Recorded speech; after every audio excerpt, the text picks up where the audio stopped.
여러분 안녕하세요. 반갑습니다. 오늘은 호흡기 23번째 시간이고요. 저번 시간은 Pulmonary Embolism의 Risk Factor, 증상, 진단 방법 이런 걸 공부했는데 이번 시간은 진단을 쓰면은 치료를 어떻게 할지 보고요. 그 다음 Fat Embolism, 그 다음에 산욕기 Pulmonary Embolism 다루겠습니다. 저번 시간에 제가 좀 시험을 보는 데는 쓸데없을 것 같은 그런 얘기도 좀 많이 하고 중원부원도 좀 계속하고 그래서 여러모로 듣기가 좀 힘드셨을 것 같은데요. 제 딴에는 그게 나름 중요한 얘기다 보니까 여러 번 강조해서 말씀드린다고 그렇게 했는데 아마 듣기가 조금 힘드셨을 것 같아요. 죄송하다는 말씀 미리 한번 드리고요. 그에 비해서 오늘 할 것들은 사실 국시에서는 거의 대부분 요 PE의 치료를 어떻게 할 것인가 요게 PE에서 중점이 되는 내용이거든요. 그래서 오늘 할 것들이 국시에 정말 많이 나오는 그런 것들이니까요. 잘 들어두시면 도움이 많이 될 겁니다. 자, 그럼 공부 시작합시다. 펄머너리 엠볼리즘에서 제가 저번에 아주 중요한 두 가지 기점이 있다고 말씀드렸어요. 첫 번째는 이 사람이 정말 펄머너리 엠볼리즘일 가능성이 얼마나 되겠느냐. 그래서 하이 리스크라면은 CT를 바로 찍고 로우나 인터미디어 리스크라면은 일단 D다이머를 검사해보고 그 다음 CT로 확진을 한다 이렇게 말씀드렸잖아요. 근데 하이 리스크라도 BP가 흔들리는 정도, 헤모다이내믹이 흔들린다면은 그렇게 여유 있게 CT를 찍는다든지 뭐 그럴 수가 없고 치료를 바로 시작을 해야 된다. 그리고 진단을 빨리 하기 위해서 에코카르디오그래피 같은 거를 활용한다. 이렇게 말씀드렸잖아요. 그게 두 번째 기점이었어요. 그래서 오늘은 그 두 번째 기점에서 출발해가지고 그 다음 단계, 그럼 치료를 도대체 뭘 어떻게 할 것인가? 아, 그 헤모다이나믹이 그 이제 진단을 어떻게 빨리 할 것인가에 대한 중요한 그 포인트가 됐었는데 거기 한 가지 더해서 헤모다이나믹에 따라 치료를 어떻게 할 것인가? 그걸 어떻게 볼 텐데, 이제 그래서 헤모다이나믹이 괜찮으면은 안티코아귤레이션으로 재발 방지만 하는 거고, 헤모다이나믹이 흔들리면은 스로보스를 직접 제거를 해줘야 되는데, 어떻게 해야 되느냐. 그게 오늘의 주요 이슈가 되겠습니다. 우선 헤모다이나믹이 괜찮은 경우부터 봅시다. 환자가 갑작스럽게 시작된 디스프니아, 체스트 페인을 호소해서 CT 펄모너리 안지오그래피로 펄모너리 엠볼리즘을 진단했습니다. 그럼 이런 사람에서 헤모다이나믹이 괜찮다면 당장 스럼버스를 녹이거나 아니면은 잡아 빼놓을 필요가 있을까요? 그렇진 않다는 거죠. 헤모다이나믹이 괜찮다는 말은 환자가 그럭저럭 잘 견디고 있다는 말이고 우리 몸에는 스럼버스를 형성하는 기전도 있지만 반대로 스럼버스를 녹이는 기전도 있어요. 그래서 시간이 좀 지나면은 스럼버스가 사라지게 됩니다. 그러므로 이 스롬보라이시스라는 시술은 포텐셜 블리딩 리스크가 있기 때문에 그걸 꼭 할 필요는 없다는 거죠. 그렇지만 그게 한번 생겼다는 말은 또 생길 수도 있다는 얘기잖아요. 그러므로 secondary prevention으로 다시 스롬보스가 생기는 걸 막아주는 게 주요 치료가 되겠습니다. 그래서 우리 책에는 그 IV 헤파린이라고 나오거든요. 중요한 치료가. 근데 그 IV 헤파린이라는 말은 이제 unfractionated 헤파린, 그러니까 high molecular weight 헤파린을 말하는 건데요. 사실 이렇게 IV로 주기보다는 그 low molecular weight 헤파린, 그러니까 NMWH, 에녹사파린이라는 제제로 나와 있는데 그거를 IV가 아니라 보통 subcutaneous로 주게 되는 걸로 알고 있습니다. 저는. 아니면은 폰다파리눅스, 아주 그 울트라 프랙셔네이티드 헤파린, 인공적으로 만든 헤파린이죠. 그거를 하루에 한 번 주사하는 방법도 있고요.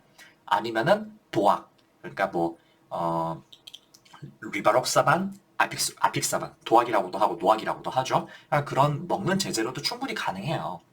그래서 국시에는 주로 헤파린이라고 나오는데 헤파린이 됐든 뭐가 됐든 안티코아귤레이션을 하는 거는 충분해요.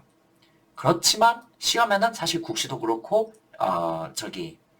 CK에도 그렇고 대부분 헤파린이라고 나오기 때문에 헤파린이라고 알고 계시든지 아니면은 항응고 치료를 한다 이렇게 알고 계셔도 충분합니다. 중요한 거는요. 어떤 제제를 사용하느냐 그게 아니고요. 우리 시중에서요. 환자에서 안티코아귤레이션을 해도 괜찮을까? 이게 중요 이슈가 되겠습니다. 무슨 말이냐면 특별하게 블리딩 리스크가 없는 환자는 가장 편하고 코스트 이펙티브한 방법인 안티코아귤레이션을 하는 게 좋다는 거죠. 세컨더리 프리벤션으로요. 그런데 안티코아귤레이션을 할 수 없는 환자들은 어떨까요? 항응고 치료에 컨트라인디케이션이 있는 환자들이 있겠죠? 그런 사람에서 안티코아귤레이션 했다가 갑자기 인터널 블리딩이 생기면 정말 큰일이잖아요. 그러니까 그럴 때는 트롬보시스 자체를 막기 위한 그런 약을 써서는 안 되겠고, 그러니까 그때는 이제 트롬보시스가 생기는 것 자체는 막을 수는 없어요. 그렇지만 이게 폐혈관까지 와가지고 그 목숨에 그 라이프 레슬링한 이벤트가 생기는 건 막아야겠죠. 그래서 그럴 때는 IVC 필터를 다는 겁니다.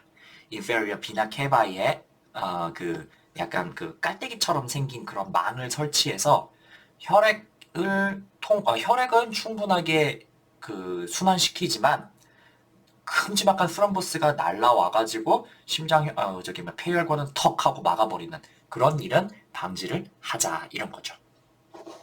그래서 이때는 그 DVT가 생기는 것 자체를 억지로 할 수는 없어요. 그렇지만 그게 갑자기 폐혈관으로 날라와가지고 급사하는 거는 막아줄 수 있는 거죠.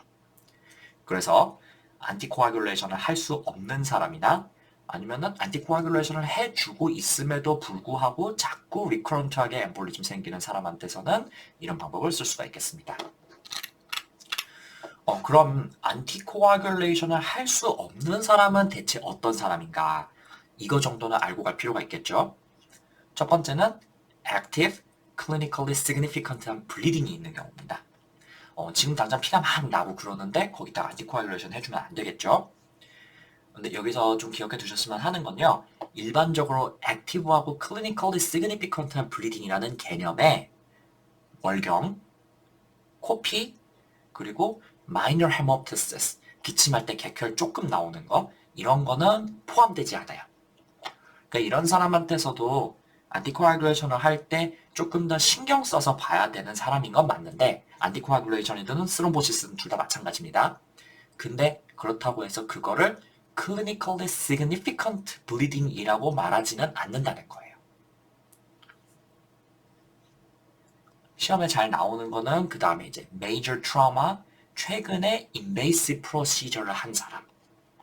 이게 무슨 말이냐면은 퍼버널 엠볼리즘 환자는 최근에 수술을 하고 아니면 뭐 어디 크게 다쳤다든지 아니면 뭐 다른 이유로 큰 수술을 받았다든지 해가지고 누워있는 사람들이 많을 거잖아요. 그렇죠? 그래서 그런 사람한테서 그 최근이라 함은 한 2, 3주 정도 길게는 한 4주 정도까지를 얘기를 하는데 그런 사람한테서는 안티코아귤레이션을 최대한 지양하는 게 좋다 이거죠. 그리고 그 이전에 intracranial hemorrhage, 그러니까 뇌출혈이 있었던 사람, 뭐 문제에서 이렇게 줬다고 해봅시다. 최근에 뇌출혈이 있어가지고 한 3주 전에 뇌출혈이 있어가지고 그 다음 이후로는 계속 누워서 지냈다. 뭐 이런 식으로 나온다면은 그때는 헤파린 같은 안티코아귤레이션 하는 것보다는 IVC 필터를 쓰는 게 좋겠다 이런 거죠. 마지막으로 헤파린 인듀스드 스롬보사이토페니아 같은 게 있다면은 헤파린 말고 도악 같은 다른 방법을 써야겠죠. 그러니까 지금 당장 스롬보사이토페니아 있을 때도 헤파린을 쓰면 안 됩니다. 요럴 때는 도악을 쓰든지 아니면 폰다파리눅스는 트롬보사이토페니아나 아니면 HRT랑은 별로 관계없어요. 그래서 그런 거를 쓴다. 그 정도 기억하시고 계시면은 정말 충분하고 시험 볼 때는 나머지까지는 굳이 하실 필요는 없을 것 같습니다. 그 다음에 처음부터 헤모다이나믹이 흔들렸던 사람. 그러니까 아주 큼지막한 스롬보스가 날라와가지고 혈관이 많이 막힌 경우죠. 그래서 이런 경우에 만약에 이니셜 리서시테이션을 통해 가지고 헤모다이나믹이 돌아오면은 굳이 이렇게까지 할 필요는 없는데 그렇게 함에도 불구하고 적절하게 치료를 하면서 동시에 진단을 하고 있는데 헤모다이나믹이 돌아오지 않는다. 그러면은 빨리 녹여줘야 되겠습니다. 그래서 헤모다이나믹 언스테이블의 정의는 이제 SBP가 90 미만으로 떨어졌든지 아니면 평소에 비해서 40 이상 크게 감소한 사람들 아니면은 이제 이노트로픽스를 써야 혈압이 유지될 정도로 이제 혈압이 이렇게 좀 위태로운 사람들, 그런 사람을 얘기를 하는 거고요. 그래서 이런 사람은 특별한 컨트라인디케이션이 없다면 TPA, Tissue Plasminogen Activator라고 하는 이제 우리 몸에서 자연스럽게 스럼보스를 녹이는 기전이 있는데 그거를 활성화시키는 약을 주는 거죠. 그걸 통해서 그런 스롬볼라이시스를 해주든지 아니면은 스롬볼라이시스 컨트라인디케이션이 있는 사람한테서는 물리적으로 클랫을 제거를 해줘야 되는데 여기 책에는 오피 엠볼렉토미라고 나와 있어요. 근데 꼭 수술을 통해서 엠볼렉토미를 할 필요까지는 없고요. 요즘에는 그 카테터를 집어넣어가지고 그 클랫을 쭉 빨아내는 시술이 가능하다 그래요. 근데 그런 사람한테서는 굳이 수술까지 할 건 없겠죠? 그래서 시험에 요 그 스롬볼라이시스의 컨트라인디케이션 이게 매우 잘 나오기 때문에 이거 꼭 기억해 두셔야 돼요.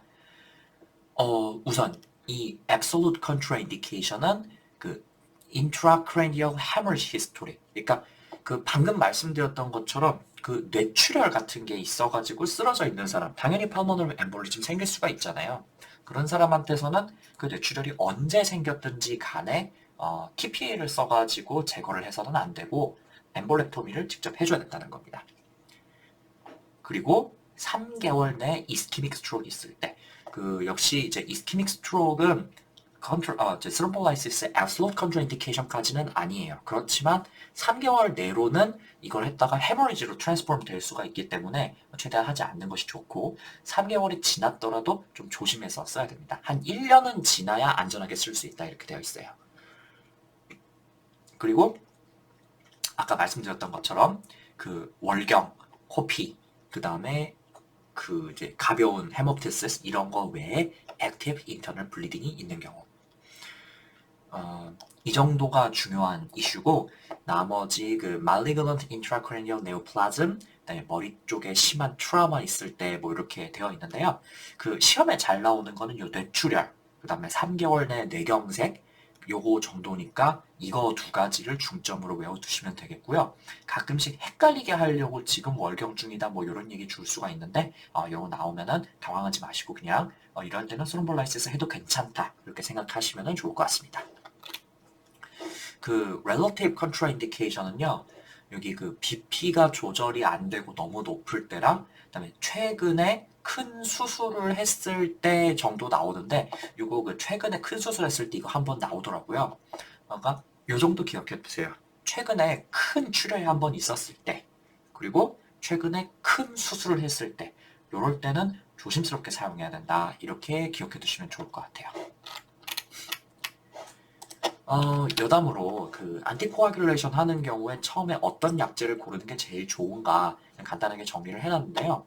뭐 이거 다 아실 필요는 없고 그 처음에는 뭘 많이 쓰냐면은 도학이나 아니면은 NMWH를 제일 많이 쓰게 됩니다.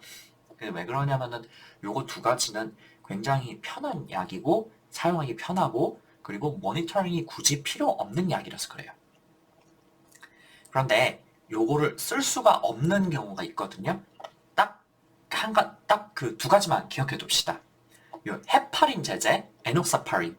요거는 스롬보사이토페니아가 지금 당장 있든지 아니면은 헤파린 인듀스드 스롬보사이토페니아가 있을 때는 쓸 수가 없습니다.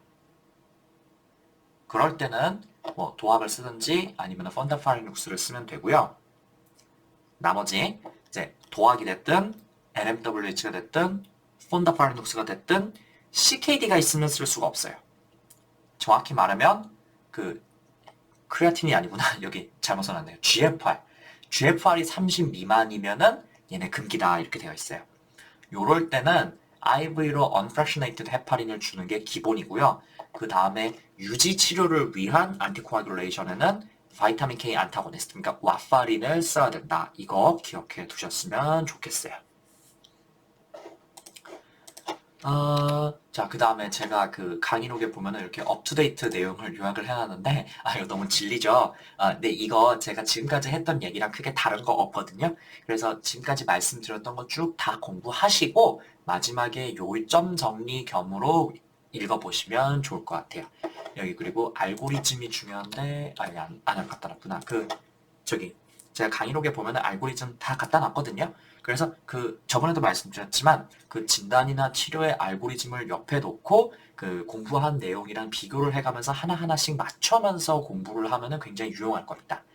그런 식으로 공부해가지고 이 펄모너리 엠볼리즘은 좀 잘 알고 계시면 좋겠습니다. 특히 USMLE 보시는 분들은요. 자, 그러면 폐색전증 이 정도로 마치고요. 나머지 주제는 가볍게 보고 넘어갑시다. 우선 fat embolism, 지방색전증입니다. 아주 어릴 때를 제외하고는 성인이 되면은 그 본 메로우가 지방방울로 가득 찬 화이트 메로우로 많이 대체가 되잖아요. 그래서 큰 본의 프랙처가 생기면은 그 지방방울이 혈액으로 흘러 들어와가지고 엠볼리즘을 일으킬 수가 있겠습니다.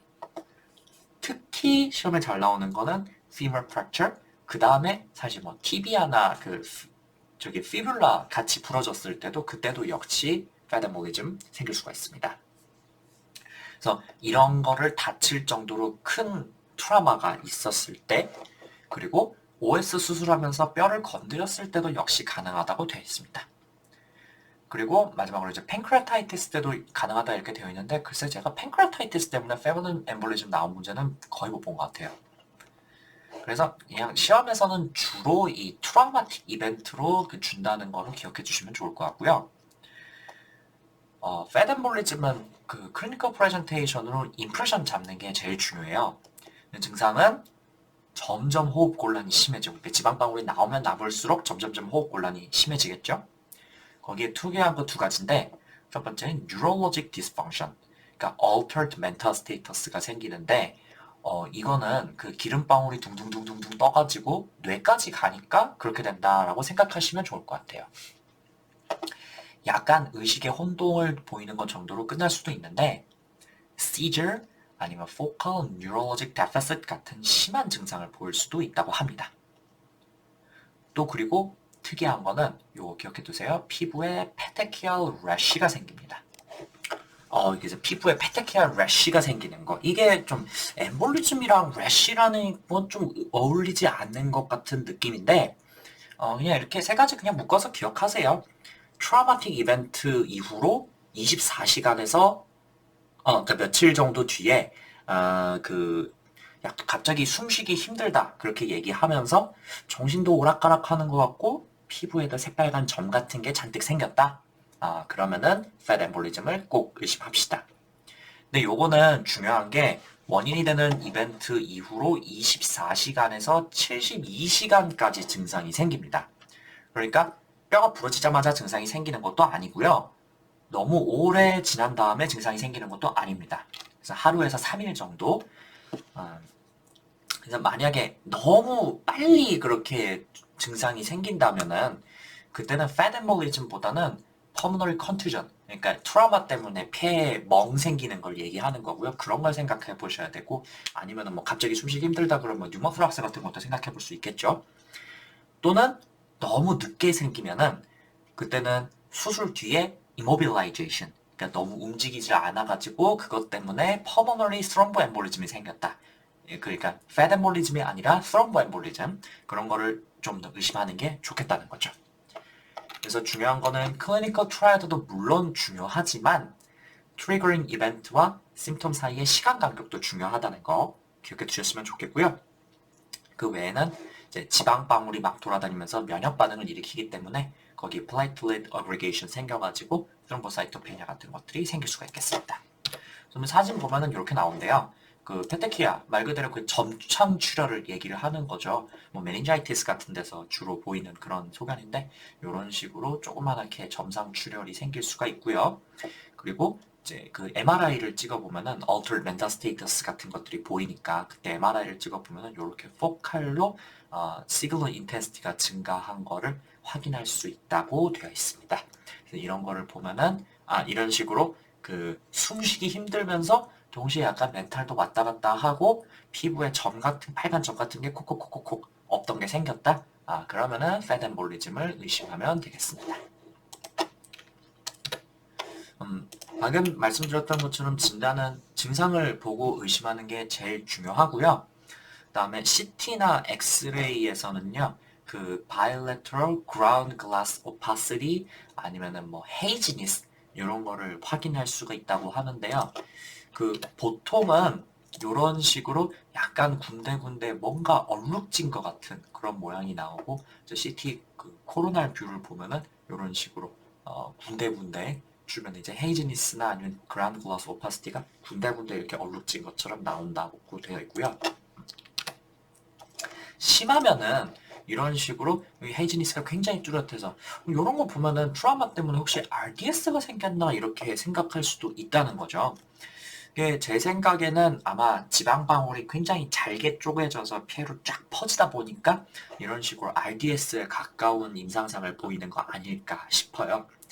그래서 이런 식으로 엑스레이나 아니면 CT 사진을 줄 수가 있는데 이게 뭐 그렇게 썩 특이적이고 그렇지는 않거든요. 그래서 증상과 연계하는 게 좋겠고요.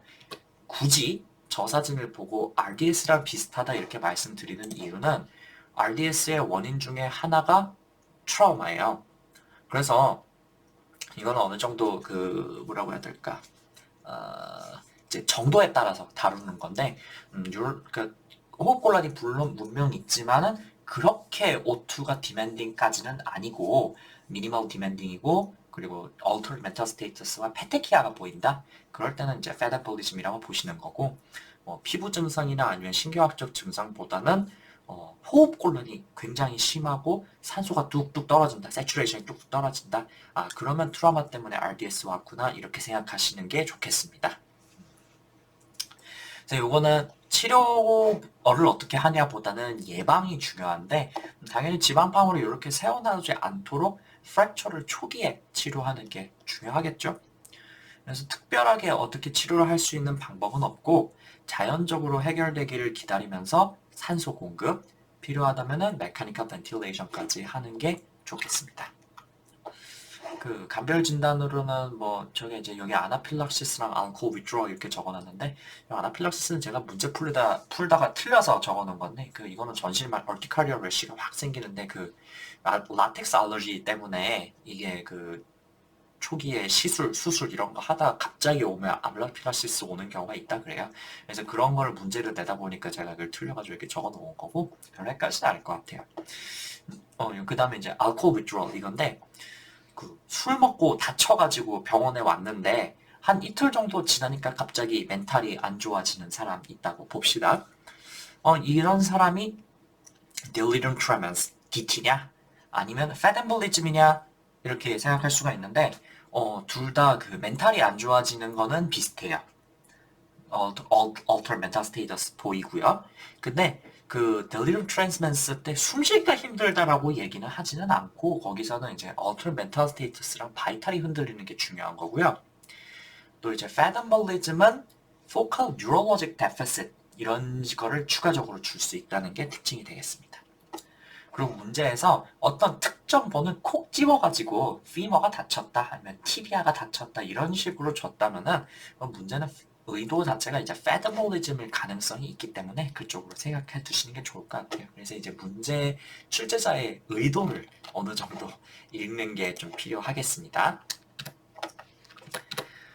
다음은 산욕기 폐색전증, puerperal pulmonary embolism인데요. 그 제가 폐색전증 맨 처음에 리스펙터로 오럴 컨트라셉티브 복용, 그다음에 임신 이렇게 말씀드린 적이 있었죠. 에스트로겐이 스럼보시스를 일으키는 효과가 있기 때문에 그런 식으로 과거에 그 스럼보시스 리스크가 있던 사람한테서는 그래서 오럴 컨트라셉티브 복용을 안 하는 게 좋다 뭐 이런 것도 산부인과에 보면 나오는데요. 그래서 근데 그렇다고 애를 안 가질 수는 없잖아요. 특히 출산 전후로 이모빌라이제이션 때문에 피가 많이 생긴다 이렇게 되어 있습니다. 물론 얼마나 그게 큰일이에요. 애는 낳았는데 갑자기 엄마가 색처진 때문에 사망하고 그건 진짜 큰일이죠. 그래서 이걸 잘 막아줘야 되는데 어쨌든 증상은 이거는 일반적인 pulmonary embolism과 동일해요. 갑작스러운 shortness of breath, dyspnea, 그리고 그다음에 air hunger, 그러니까 숨쉬기 힘들어서 막 숨을 막 헐떡헐떡 쉬고 타키미아 이런 거 보이고요. 그 다음에 그 외에 그 이제 chest pain이라든지 기침, 헤모프티시스 이런 것도 역시 보일 수가 있겠죠. 그래서 진단은 이런 전형적인 증상을 보이는 사람에서 아까 말씀드렸던 것처럼 웰스 크라이테리아 생각해가지고 빨리 그 진단의 알고리즘 플로우를 따라가야겠죠. 그래서 그때 역시 할 수 있는 검사는 CT 안지오그래피가 그 가장 좋은 검사겠지만 이 임신 중에는 CT의 라디에이션 리스크도 걱정이 되고 또 그리고 사실 이유는 잘 모르겠는데요. 임신 중이나 아니면 산후기 때는 CT 안지오그래피의 정확도가 조금 떨어진대요. 그래서 CT 안지오그래피 대신 VQ 스캔을 많이 한다 이렇게 되어 있는데 제 생각엔 그렇다고 보기에 CT가 있는데 VQ 스캔을 찍을 것까지는 없을 것 같고요. 이러면은 그 논란을 피하기 위해서 CT를 보기에 안 줄 것 같아요. 그럼 굉장히 당황스럽죠. 뭐 디다이 뭐 이런 거 주는데. 제가 아까도 말씀드렸지만 퍼머너리 엠볼리즘이 강력하게 의심되는 사람한테서는 디다이머 가지고 룰아웃을 할 수가 없다 그랬습니다. 그렇기 때문에 그럴 때 유용한 검사가 요 벤틸레이션 퍼퓨전 스캔이 되겠습니다. 치료는 뭐 비슷해요. 헤파린 쓰면 되고요. 만약에 최근에 블리딩이 굉장히 심했다 뭐 그런 적이 있었다면은 IVC 필터를 써볼 수가 있겠습니다. 자, 그러면은 퍼머리 엠볼리즘 이렇게 마무리하겠습니다. 저번 시간, 이번 시간 조금 힘드셨죠? 이제 호흡기 거의 다 왔어요. 다음 시간은 플루라 메디아스타이넘 볼 텐데 이것도 마찬가지로 정말 큰 단원이고 시험에 굉장히 자주 나오는 단원이에요. 그래서 조금 힘들겠지만 막판에 스퍼트를 올려가지고 잘 맞춰봅시다. 그러면 오늘 강의 여기서 마치겠습니다. 복습 열심히 하시고요. 문제 꼭 풀어보세요. 공부하느라 고생 많으셨습니다. 전 다음 시간에 뵙겠습니다.